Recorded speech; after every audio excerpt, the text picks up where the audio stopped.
What the hell what is up? Welcome back to a show that talks about things like presidential head and not missing anyone.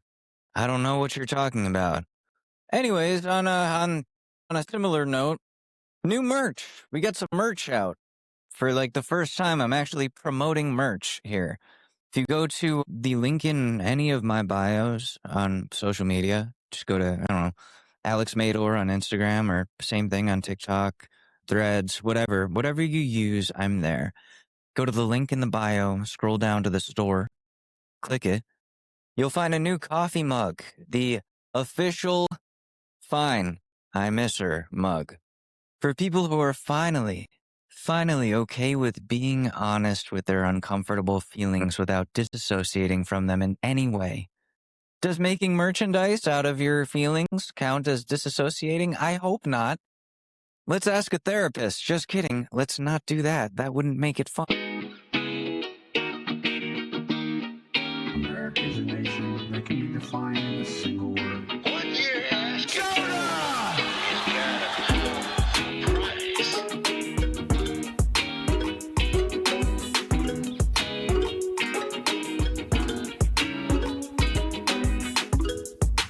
Welcome to the show. So, what's been going on in our world? We talked about a lot of things these last few episodes. I wanted to say thank you to the people who've been listening and who have waited it out while I've been trapped in a cave, a prison of my own design, refusing to appear on camera, to say anything into a microphone because I was too scared of sounding like an idiot or hurting somebody's feelings.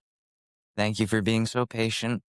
Thank you if you enjoyed the Throat Goat President Parts 1 and 2. I had a lot of fun recording those, and I'm really enjoying the podcast again. It's nice to come back to this after a very, very long hiatus of feeling uninspired and finally sitting in front of the microphone and feeling inspired. My muse is not a woman. It's not heartbreak. It's the absolute fuck shit that's happening in our society every day that we're forced to wake up into. You know the thing, folks. The Epstein files, late-stage capitalism, inflation. Like, you get a pay bump all of a sudden. It feels like prices have adjusted for that, and not in a good way, folks, believe me. I'm feeling it. Listen, dude, they just gave me a massive pay bump at work. I should be enjoying that. I'm not. Because gas prices went up. Grocery prices went up. The prices of eggs, has that ever even come down? Or are we still living in a premium egg price world? I don't even buy eggs anymore. That's how bad it is. Unless it's the ones from the carton that are already pre-cracked. I'll get those. I'm like a lunch lady. But the school cafeteria is just me. I'm the student body. And what am I even learning at this point? I'm 29. What's been going on in our world? The Epstein files. Congress has officially voted to release them. All but one person voted to release them. One guy, Clay Higgins, I believe his name is, Republican congressman from like a state in the South. Listen, I don't have all the material in front of me. I'm just telling you what I memorized. Or what I absorbed. I'm on my way home from work. Let me break the illusion here. It's not going to sound like it, though. I've gotten very good at editing. Shut up, Alex. Stay on topic. It's kind of funny that all but one Republican in Congress would vote to release the Epstein files, considering the pushback not only from President Trump, but from most of those Republicans a week ago. The same guys were saying, we can't do this. It would be a threat to national security, which is just the pussy language for this would be a threat to my guy, Donald Trump, because his name appears in this shit allegedly thousands of times. And now all of a sudden everybody's turning around on that complete heel turn. Like, oh, no, actually release them. What are you talking about? We should release them. It's because, as per people like Jeffrey Epstein's own brother, there's a high probability that, yeah, the files are going to come out, but they spent the last week scrubbing them of Republican names So all that's going to come out is Democrat names. I'm not saying that those names were put there. I think we're all in agreement here that both sides are fucking evil and that both sides have people that have been to that island. I mean, there was a Harvard professor, Larry Summer, right? He used to be the president of Harvard and now he's a professor at Harvard. And now he's known as a known associate of Jeffrey Epstein. The emails that we talked about last week, they paint a very hilariously gross and sad picture of this gentleman, this individual, this fucking goblin of a man. Pretty sure he's married, but he was on there asking for advice from Jeffrey Epstein, dating advice from Jeffrey Epstein on some like girl who is ghosting him. Can you fucking believe that? I'm dumbfounded. I keep saying this every episode. I'm fucking dumbfounded. But imagine your relationship advice guy is famous sex trafficker Jeffrey Epstein. What does he have to say about dating? God, I don't know what to do. My girl, she all of a sudden won't reply to me as often. Kind of feels like she's got one foot out the door here. Let me ask my trustworthy good friend, sex trafficker Jeffrey Epstein, what he thinks I should do. He must know how to be good with women. I mean, clearly, from trafficking them for so long, I'm sure all of the girls, the young girls that he's trafficked and done horrible things to have nothing but nice things to say about him. Like, oh yeah, he always knows what to say. He always knows how to keep a woman down. I don't know. Like, I don't even know how to joke about this. It's so gross. But these sickos are so prominent in our society. They're so, or have been so well respected in our society up until like last week. And it's really funny to see fucking nerds coming out of there too. Not just known sickos like Donald Trump, but yeah, people like a college professor, just random fucking dweebs. Bill Gates, I mean, come on. He looks like a guy who's never fucked. You're telling me he might be a pedophile? Fucking sickos that run our fucking world. It's those people who are 1% of the population, but somehow have the majority of the money. And we're fighting over literal fucking table scraps while they have enough of the capital that should belong to everybody to be able to control where the fucking capital goes. And then if they're able to do that, of course they can control the laws and regulation. They can lobby.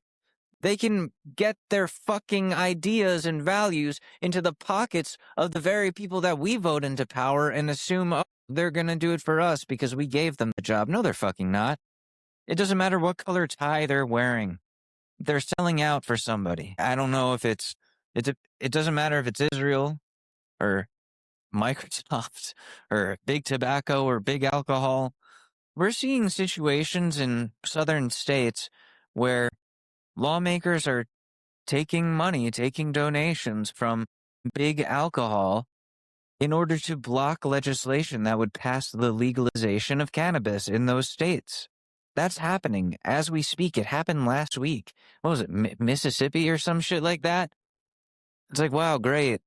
Like, now people can do the more life-ruining thing for the rest of their lives instead of the thing that would probably be a little bit better for them. I'm not saying weed is good for you, but I'm saying you don't wake up with less a liver from smoking weed chronically like you do with alcohol. You don't wake up hungover if you smoked too much weed.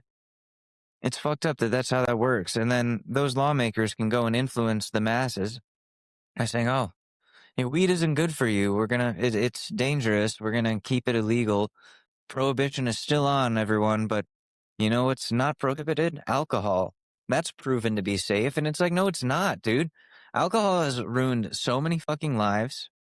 It's almost ruined mine. It has ruined mine in the past. It's ruined family members of mine's lives. It's ruined friends. It is actively ruining friends of mine. Like, it's a dangerous fucking thing. It's not the safer alternative. Would you rather be around somebody who's a little bit stoned or a little bit drunk? Who do you trust more? That's a good question because I feel like that actually might differ. Like, I don't know if it would go one way or the other. But that also shows you how heavily influenced big tobacco, big alcohol, big pharma are, like, when it comes to lobbying and influencing our lawmakers, who, once again, I'm going to reiterate, are the people that we vote in power that should be fighting for us, right? But they're not. They're fucking with you. They're saying they are. And then when things don't get passed, they tell you, well, you didn't vote hard enough. It's like, motherfucker, I voted you into power. I voted for you. I voted pretty damn fucking hard. And then you end up with Donald Trump winning the 2024 election because people like Kamala Harris have blamed it on their fucking voter base. When, motherfucker, you were the vice president. Joe Biden, we voted for him. He won. We had him for 4 years. You guys had a Biden administration for 4 fucking years. You didn't do anything with it. You just blamed the voters like, oh, well, you guys weren't doing enough. Motherfucker, we voted for you. We gave you the job in the first place. And that's why a lot of Democrats didn't vote in 2024.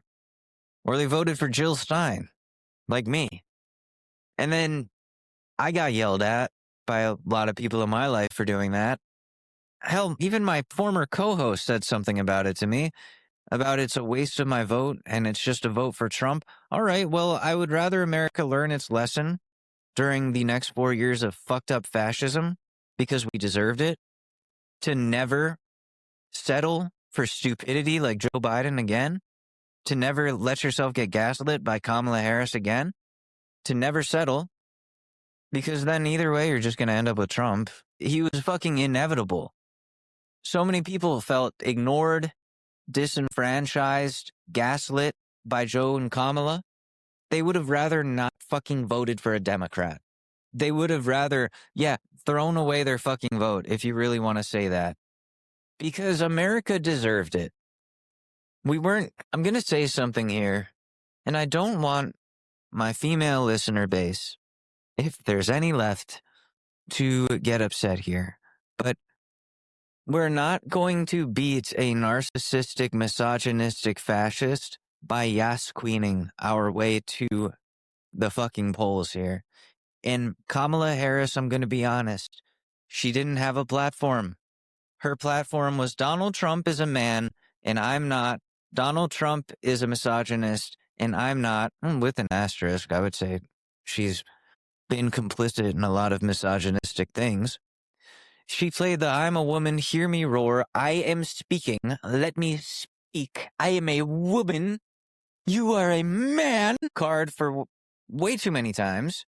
It didn't work because she's never actually done anything for women in her entire life. It's not authentic. I want to see a female president in my lifetime. I want to see that next fucking time. I want to see that ASAP. I want that statted. You know what I'm saying? Because I do think that we're missing out on something by not having a female leader. Look at the prime ministers out there who are women who have done a great fucking job. Men, come on. You got to admit it. Angela Merkel, pretty fucking cool. Someone's going to disagree with me there, but shut the fuck up. My point is we're picking the wrong people. It's not about, well, you're just sexist. That's another thing my former co-host would say about the people who didn't want Kamala. Oh, people are just sexist and racist. They don't want a black woman in office. It's like, we do. It's not about that. It's just like, okay, you want Kamala Harris for president? Name one half of one thing from her platform for me. Not even a whole one thing from her platform. Name one half, one quarter of one whole thing from the entire platform. You think she has a platform? All right. Show me. Tell me.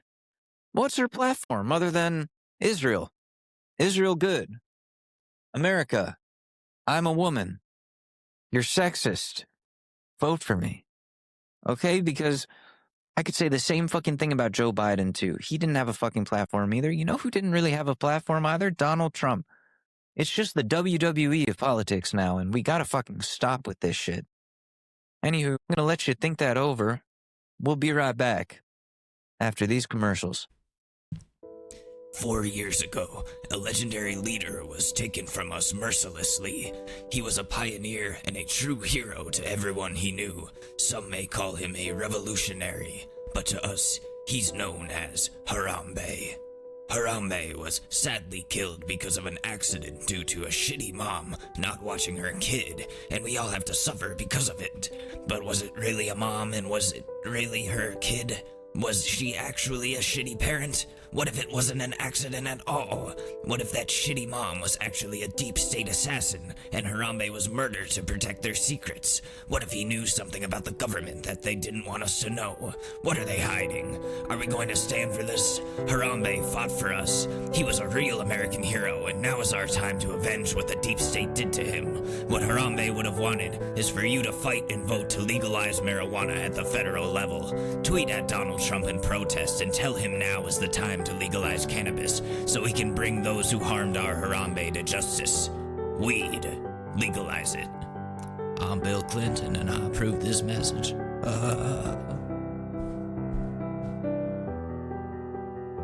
And we are back. Welcome. Welcome.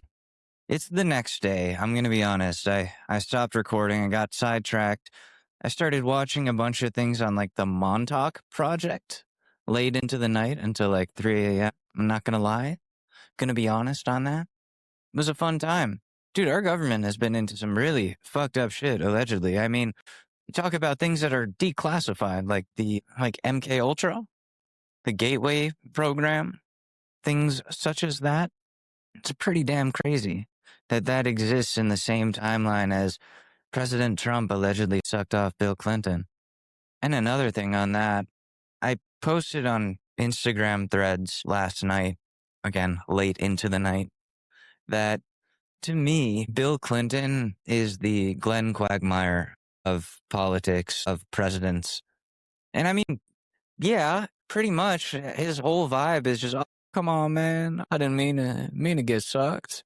Didn't mean to get sucked off. It's like every financial crisis, every decade or so, we find out that Bill Clinton got sucked off by another person that isn't Hillary. Bill Clinton has been sucked off by everybody on planet Earth but Hillary, it seems. I'm not complaining about it. Listen, you do you, man. Like, that's pretty cool. Just to be like, I can't stop getting sucked off. Oh, no, Hillary, I'm sorry. Hillary, I can't help it. I just can't help it. Giggity, giggity, giggity. All right. I was doing that all last night. I got really high. I'm not going to lie. You can probably hear it. The residuals are still there. I'm still trying to get my brain to keep back up with my mouth, and this is exactly why I smoke less weed usually during the work week.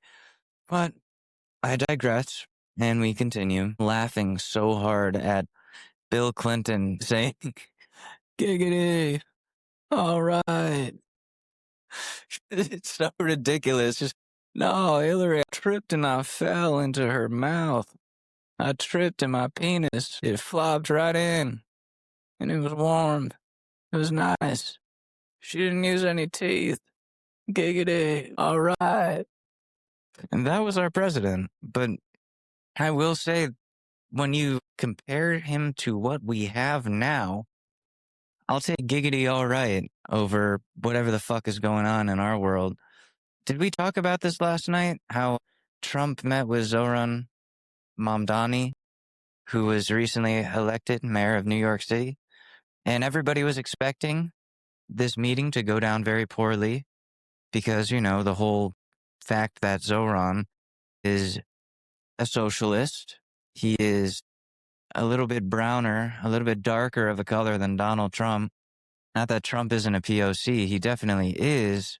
You take out a Home Depot color swatch like the Department of Homeland Security does when they're rounding up Mexicans, and you will clearly see that Donald Trump is very much a dark shade of orange.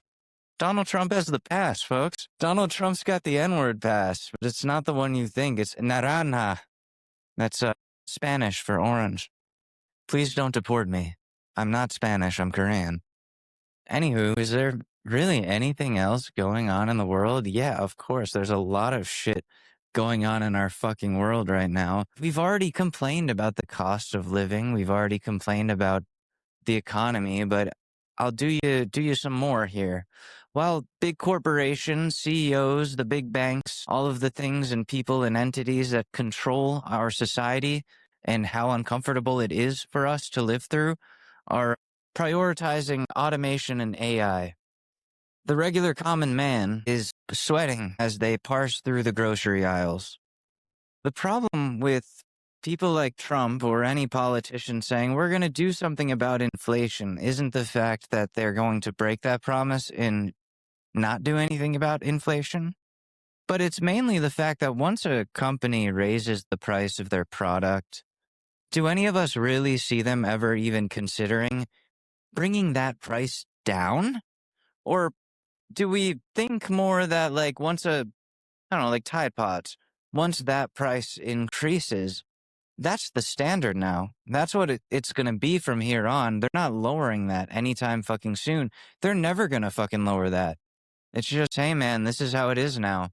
No corporation in their greedy mind would ever go, "Oh, well, the profit margins, we can afford to lower the prices now that the economy is in a little bit better of a place. We can stop squeezing these people for everything they've got." No, they're just going to be like, oh, well, now we can profit even fucking more. The economy's in a better place. Yeah, we don't need to inflate the prices of our product. That doesn't mean that we're not going to continue to do so. They will. I was in my car earlier today running some errands and I was shopping and thinking about, damn, 2008 and the economic crisis, the Great Recession, was it '06 or '08? I don't know. Fucking was a long time ago. Almost 20 years ago now we're looking at. And I miss Barack Obama.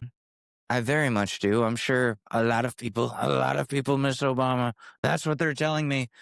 Because he inherited a really tough situation. We had George Bush for 8 years who, between 9/11 and the housing crisis, really fucked things up for the rest of us, for the common man, but also for financial institutions, who were the ones who fucked it up in the first place by scheming, giving out loans that people weren't going to be able to pay back. Now everybody's fucked down the whole entire chain. You don't need me to explain it to you, and an economist would explain it to you better anyways. What I will say is Obama came in, yeah, he solved that. He bailed out the banks. He bailed out the big financial institutions, the corporations, so that the economy could continue. And in turn, people, the regular common man, sure, we were able to advance. The problem that we are in now is that I don't really see the financial institutions fucked in the way that they were in '08. Yet the regular common man is financially struggling the same way that they did back then. I see it everywhere I go. So tell me why these big corporations are making more money than they ever have, yet regular working class people are being drained of everything they have even more than before. What's the deal with that, huh? I'm starting to think that maybe we should stop bailing out banks. I'm starting to think that maybe we should stop bailing out big companies. OpenAI just asked for a fucking bailout from President Trump. Says it's going to help them. I don't think that we should be doing things like that. I think that OpenAI would be fucking fine if they didn't get a bailout. I think that most big corporations would be fine. They're just taking advantage of a system that is already rigged in their favor. And I think that's ridiculous. Sam Altman coming on here, well, we could really benefit from something like that. We really need it. It's not like we're made of money. Wink, wink. Like, fuck you. Do you know how many people that I know are working 2, 3 fucking jobs right now just to afford a roof over their head? And they don't even own, they rent. It's insane. It's fucked. And I don't feel like enough people are talking about it, even the ones that are living through it right now because they feel like they can't. They probably feel ashamed, and that's not fair for society to put them in a place where they feel ashamed for being a victim of said fucking society that is shaped by the foundations of greed. I think that I started noticing that a little more the last year of being on my own, living on my own, and having to fucking budget like crazy. but also be extremely mindful in general of just how about we just don't spend money today? How much you're tempted to feel obligated to continue to spend money every day that you go out when you're bombarded with ads that make you feel obligated, when you're walk through a mall or walk down a street and every fucking store is beckoning to you, like, get a coffee, have a cookie. You're thirsty. You could have something at home, but why do that? You're already here. You're not cool if you don't buy this cardigan. I know you've already got 10 at home, but this just came out. It's on sale. It's 10% off for the week. Maybe it should just be that price forever. Maybe it could be less than that. You're making up the fucking prices and telling me to come shop and save money. No, you're just telling me to come shop and give you money. That's the fucked up, perverted part of sales and promotions. And when these companies get online and tell you, come save some money with us, I would save more money if I wasn't coming into Old Navy. I would save more money if I wasn't giving you money, even at a discount. I'm gonna let you in on a little secret. The sweater I'm wearing right now, you can't see it. This is audio only. Oh wait, no, I'm not wearing that sweater. Wow. But the most recent cardigan I just bought, it's a Banana Republic. It's brand new. Came with a tag on it. I got it at a thrift shop. Brand new, perfect condition, never worn. I guess it just didn't fit the rich person that originally bought it. $10. $10 for what was at least $89 retail. They don't want you to know these things, or they want you to know, but they want you to think that it's shameful to go thrifting when you will find treasures and you will save yourself 90% when buying clothing. That's the crazy fucking thing, you know? Like that's what's crazy to me. Is that like you're bombarded with ads for brand new shit, for Old Navy, Lucky Brand, American Eagle, Sydney Sweeney and her stupid fucking... We can talk about that. You know what? I've spent so long fawning over Sydney Sweeney. Like, just head over heels. She could do whatever she wants, and I would still unrequitedly love her. That American Eagle jeans ad that came out, over the summer? That was really stupid. That was a really dumb way of selling some jeans.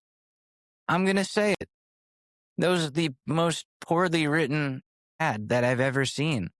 And I really don't like making fun of somebody for how they talk, even though I've done that 1,000 bajillion times. But I'm going to be honest here. She doesn't sound very smart. And I don't know. Damn, I feel like I'm really drawing up blanks here. Like, this is the first time in a while that I've really Bidened out IRL. Not a bit. But like I said, we did a little partying last night. We did a lot of partying, folks, believe me. We went off to an island. Don't ask which one. No, I didn't go to an island. I live in New York. The only island near me is Manhattan. That's what they're calling it, folks. That's what they're calling it.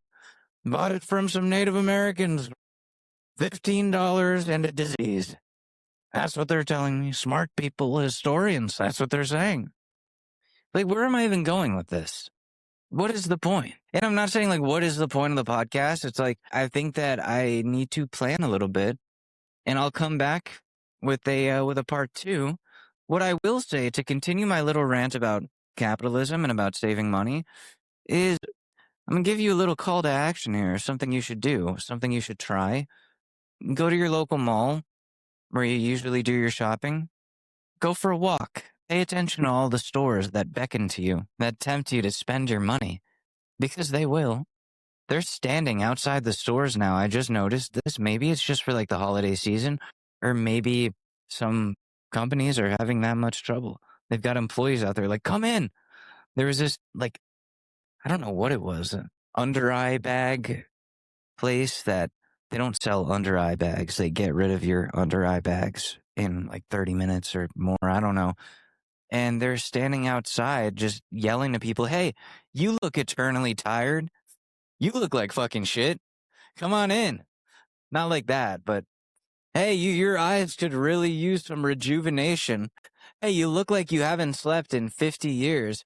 You look like Vince Vaughn in every movie he's ever been in. Who is this going to help? And I ignored them. I put my headphones in. I walked through the entire mall. I spent, okay, I'm going to be honest. I spent some money. I spent $7. I got out $7 down, and it was on a necklace for myself. That's it. That's it. But walk through your local mall. Try not to spend any money, or give yourself a budget if that's too hard. Like, give yourself a $7 budget, a snack budget, a necklace budget. Make it a thing. Make it a weekly thing. I'm going to go and see how little money I can spend. And you know, one day of doing that makes a huge difference, is what I've learned. Every day that you're spending $0, like, duh, no fucking shit, of course. But like, the more money you wake up with the next day and the next day and the next week, you get what I'm saying? And it's not that impossible. It's just that you're surrounded by things and by people and by world leaders and elected officials and influencers and media that forces you in a position where you feel obligated to give everybody but yourself your money. And that's really unfortunate, but it's also the world that we live in. That's why when I do ad breaks on this show for the last couple of years that it's been on and off, the ads have been fake. They're not real products you can buy. No fucking shit. No Bonariva isn't a anti-erection medication that you can actually talk to your doctor about. If it was, I would be on that shit. I would be addicted to it. I want to be asexual. I don't want to feel anymore. Come on. The last 2 years I've spent just going, I miss her. I miss her. I remember the way she used to. I don't want to say it. I don't have to say it. But you get it. You hear somebody choking a banana and you think, fuck, man, I should call her. Like, what am I doing here? Your new girlfriend is over at your place and she's brushing her teeth and gags while she's brushing her tongue. And your first thought is, fuck, man, I should call her. She's like, I'm right here. And in your head, you're like, huh, yeah, I don't mean you. I wish that No Boner Eva was real. I really do. I don't want to have a sex drive anymore. That's the other thing. That wastes money. Not like I'm going out and spending money on hoes left and right. You know me, Alex Mador, just spending money on hoes left and right. Like, no. I go out once a month with my friends and I leave early. It's not what I'm doing, but I just feel like that feeling of I need to be available in a bunch of ways, of like, I need the freshest fits. I need a haircut every 3 to 4 weeks.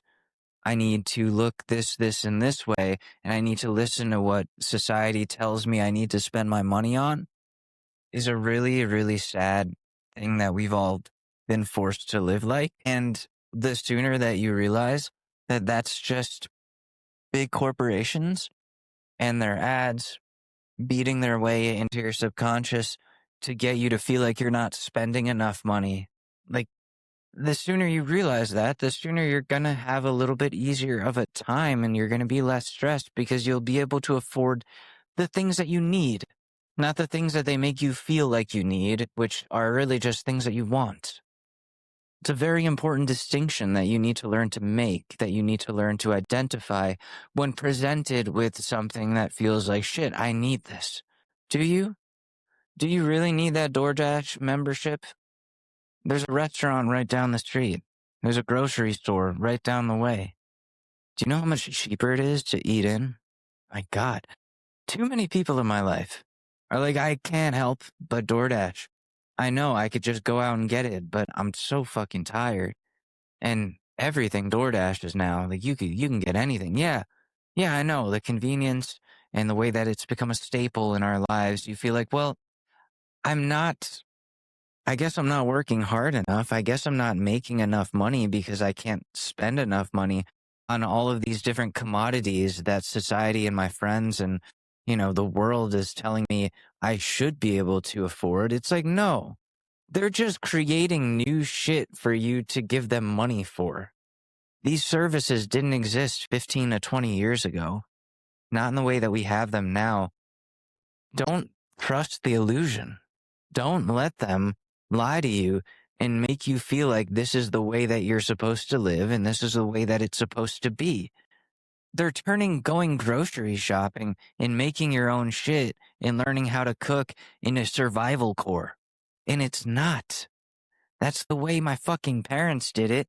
That's the way your fucking parents did it. And that's the way we did it until not that fucking long ago. I do think that COVID fucked up a lot of things. Now we have too many delivery services for products that don't need delivery services. There's like candle subscriptions. There's pet toy subscriptions, which like cool, I guess if you got the money, then spend it. But if you spend it, then you're not going to have the money. It's the best way that I can put it. And it's something that, again, like the sooner you realize it, I really do think the sooner you're going to have a better time in whatever job you're working. You're sitting there wondering, like, damn, I work 80 fucking hours plus, and that's just one of my jobs. Why does it still feel like not enough? Where is my money going? Why does it feel like it's just burning a hole in my pocket? Well, account for the things that aren't the true necessities, aren't the true bills. Like the things you walk by in the mall that you're like, oh my God, I need that. You don't need a new iPhone every fucking year. That's another thing.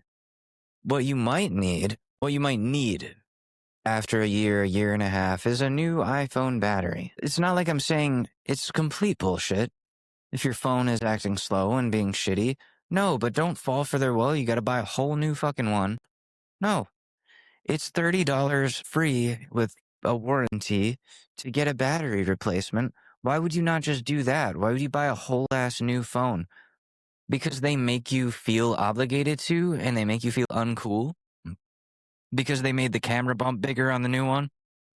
Let me tell you something. The new iPhone 17 Pro or 18 Pro or whatever the fuck that they're on, the orange one, looks like a gas station, dude. That color, it looks like a sicko. I remember when Apple used to be classy or pretending to be classy or classy looking, but for everyone. Now it's just like priced like something classy, but really made to look like trash. Apple Intelligence. I must chat on that last episode. Am I recording these too close together? Is that the issue here? Like I'm out of shit? I don't know. I'll do another one later this week with more research and actual preparation. I'm just like coming back from errands and work and coffee and all of that. So yeah. Anyways, this has been the Short News Podcast. My name is Alex Mador. I'll be back in a few days. I appreciate you. I hope that nothing crazy and world ending happens. But until next time, I guess we won't know. Take care.